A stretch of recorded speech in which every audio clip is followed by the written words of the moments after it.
Quel piège éviter sur le prix du Hajj ou de la Omra? Ah, les pièges à éviter, c'est une offre trop alléchante. Un prix qui soit trop bien, pas cher. Il ne faut pas y aller les yeux fermés. Il faut quand même être vigilant et voir où c'est qu'on met les pieds. Les pièges à éviter aussi, c'est que des fois, vous allez voir des témoignages de gens qui vont vous dire nous avons fait notre Omra sans agence. Et on apporte cet argument pour plus ou moins, entre parenthèses, dénigrer les agences. Parce on est parti en Omra, on n'a pas pris d'agence, ça s'est super bien passé. C'est une expérience, mais vous ne pouvez pas justifier le fait est que vous ayez fait une bonne affaire en dénigrant le travail des agences de voyage.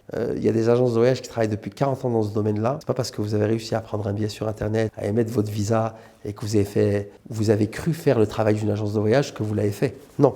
Vous voyagez sur un autre voyage, c'est une autre expérience, c'est une autre façon de voyager. Demain, il vous arrive quelque chose en Arabie Saoudite, vous êtes responsable de votre voyage. Quand vous partez avec une agence de voyage, demain, il vous arrive quelque chose en Arabie Saoudite, c'est l'agence qui est responsable de vous. C'est deux choses qui sont totalement différentes. Donc, il faut faire très attention. Les agences de voyage ont leur clientèle et les gens qui voyagent seuls savent faire. Donc, vous ne pouvez pas venir et dire à n'importe qui, mais tu sais, tu peux partir en prenant ton visa sur Internet, tu peux y aller tout seul.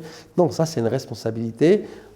Tous les profils ne sont pas dégourdis les uns des autres. Donc, il y a certaines personnes qui ne peuvent pas faire une Omra sans agence de voyage parce qu'ils ont besoin vraiment d'un accompagnement de bout en bout. Et il y en a d'autres qui peuvent se débrouiller.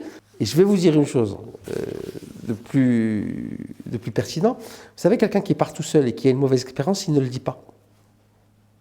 Il ne va pas vous dire « ouais, j'ai galéré pendant 6 heures à l'aéroport parce que je n'ai pas trouvé de taxi. Je me suis fait arnaquer quand j'ai pris mon taxi Medine-la-Mecque. » Voilà. Les mauvaises expériences quand on voyage seul, elles n'existent pas. On ne voit que les bonnes expériences. Donc ce n'est pas un critère pour pouvoir prendre sa décision de dire le voyage seul, c'est une chose, le voyage dans un voyage, c'est une autre expérience. C'est deux choses qui sont totalement différentes.